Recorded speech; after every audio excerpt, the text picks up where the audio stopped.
BBIG went up by 4.78% on Friday's trading session, going from a price of $0.619 to $0.6486. So what is their plan and should you buy? Keep watching as we go through recent news as well as my chart analysis and price prediction. But before we do that, subscribe to our channel Stox 101 for regular stock market updates. With TikTok at risk of being banned, Lomotif is the platform that will benefit the most from this. Lomotif is a media sharing application made by Vinco Ventures' soon-to-be partner Zash Global. The company also has a new CEO with great experience in the media industry, and investors have high hopes from him.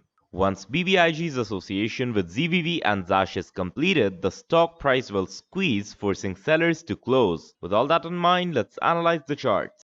So as you guys can see right here now in the one-day chart for BBIG, as always, we'll first analyze the one-day chart, then the 1 hour chart, and to end it off, we'll get the 5-minute chart. Now, before we begin, this is my first BBIG video, so please, apologies in advance if I mess up, right? If I say anything that's incorrect, right? I'll try my best to provide you the best information, but then again, this is a raw analysis, right? I'll just tell you guys what I can, kind of figure out from this, right? This chart, and of course, the news that I've read recently, right? So that's pretty much it. Now to get into it, first up, of course, we did end the day off, right? We ended Friday off at 4.78% in the greens, up to 6486 cents, right? So what's going to happen on Monday? Well, first up, we can see that there might be a cup and handle forming, right? A cup and handle pattern might be forming over here, right? At the same time, we can see that over here, we had a similar pattern. Let me show you, right? First, we had it over here, right? Somewhat of a cup and handle, after which we followed by a lot of volatility, right? Not a lot of volatility, but we did get volatility. So at the same time, we can see that over here, for example, on 15th, we did get a good bull run, despite the fact that the market was performing poorly. And with, of course, the news of the new CEO, right? People are expecting that the actual PR will drop on Monday. And that, of course, would be a good thing. So if we can get a green candle on Monday, right, probably go towards 70 cents, then we might actually null out the chances of a cup and handle formation. If that is done, of course, it will prevent a further bearish momentum. If we look at the long-term charts, the bearish momentum has been prevailing, right? Let me get a trend line. We can see that the bearish momentum has not stopped yet. Yes, it did kind of cool off a bit, right? It did get a bit weaker, but at the same time, we can see that the fire started again over here around 2nd November, right?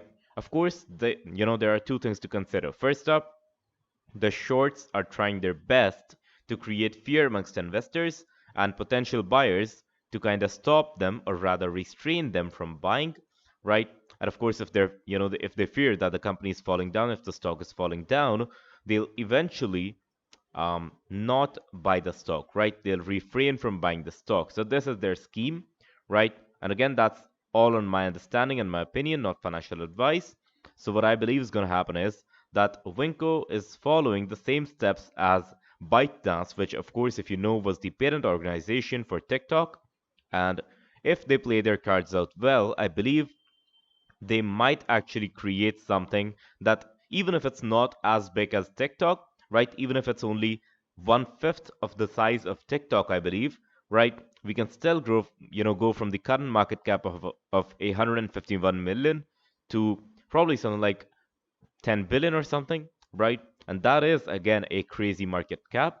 So if we can reach a market cap of 10 or 15 billion, that would be almost a 100x growth, which, well, we all know it is absolutely crazy, right? At the same time, if we were to talk about some important levels from the technical perspective, we can see that first up, 5125 is a good support that we have over here, right? And for resistance, we do have a resistance around 5715, which is again a beautiful level. We have another support around pretty much 6620, right? We have another level at 6485.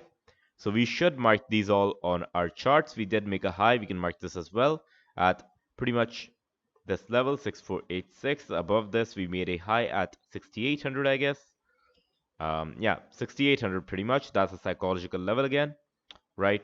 Psychological levels, of course, 6800, 7000, right? 6900, 7100, 7200, such levels are psychological levels, and I'm pretty sure that you already know that.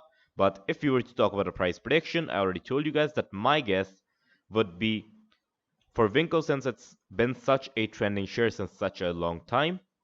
I personally would like to think that it can go up all the way at least to a 50x return. So I would be expecting a $30 price per share at least, right? And I'll even give it a 1 year time period for that, right? So that's not a problem.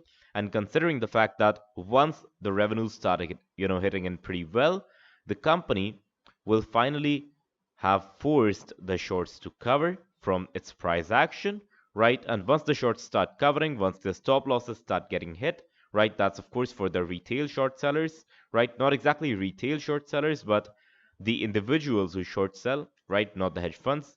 So both of them probably will start to cover, right? At the same time, of course, we know that hedge funds don't really have stop losses while shorting such stocks, right? It's mostly naked shorting.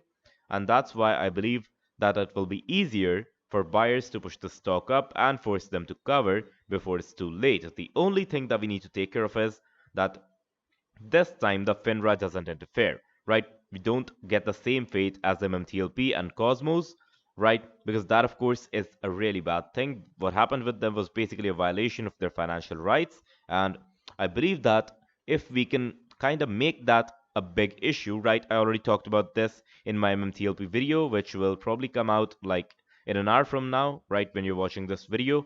So I talked about it in that video that financial markets need to protect the retail investors, they need to protect the common man because that is, of course, the main consumer, right? That's, of course, the main user of that, whatever the platform might be. So that's the main user, that's the majority, right? They need to take care of them.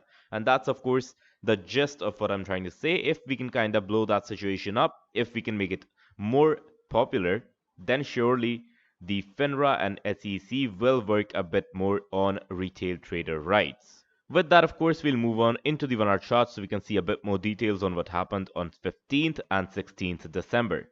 And now that we're in the 1 hour chart, we can see that we have some pretty interesting candles over here. First up, we can see that we started 15 off with a pin bar on the lower side, which of course was discarded since we got a green candle to follow it up, and that kind of converted this into a bullish trend, right? We got a pin bar on the lower side over here, another pin bar on the lower side, a red pin bar on the upper side, right? It's a reversal pattern, but it failed, of course, right? I mean, it did kind of get pulled off, but it did not go all that well. Another reversal pattern, right? I'll show you guys.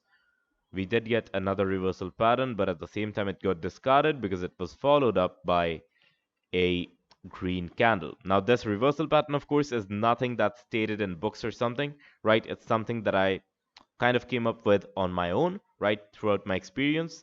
And we can see that over here, for example, we did get two pin bars over here as well in the red. So I personally am expecting a gap up on Monday because, of course, if we get a news, right, if we get the news of a new CEO, right, of the new CEO and his official PR, that probably would be a good enough news to send the stock above 70 cents on the pre-market itself. With that, I believe there's nothing much left to analyze on the 1 hour chart, so let's quickly jump on into the 5-minute chart. So as you guys can see right here, we're now in the 5-minute chart. So let me look for something interesting. First up, of course, we do have a lot of double bottoms and double tops because the stock doesn't have that great volumes on the intraday part, right? We have kind of dry volumes because, of course, it's now turned into somewhat of a penny stock. Of course, we're not yet delisted from the Nasdaq and it won't be happening anytime soon, or rather, it won't generally be happening, right? So we can see that we got this support over here at 51.75 acting up pretty well on 15th December. Over here we did get somewhat of a double top, not exactly, but a pretty close one at 69.75, right? So over here we did get, wait, there's an engulfing candle as well somewhat. After that, it was followed by a short-term bearish trend and support at 63 cents, right? 63 cents is the support level. Over here, 61.50 would be another support level. As for 16th December, we can see that over here, we got some more selling pressure because we got somewhat of an inside candle, not exactly an inside candle, right? It's way too big to be an inside candle. And after that, of course, it was followed by a huge sell-off, which, well, it kind of makes it an inside candle, but never mind, right?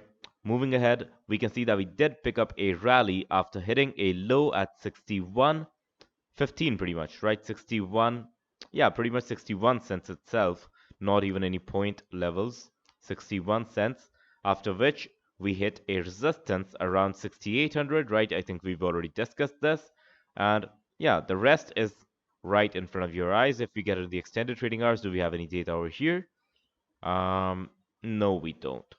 We can see that pre-markets are again a bit dry. If we had some aftermarket data, I could have analyzed where it's headed on Monday, but sadly we do not have that. I personally will remain bullish on BBIG considering the current circumstances, right? And do let me know if if you're bullish or bearish on the stock, and if you're bullish, please let me know your price prediction and how you reached that number in the comment section down below. My price prediction, I already told you guys, would be somewhat of a 40 to 50x return, right? Considering that all the cards play out in Winco's favor.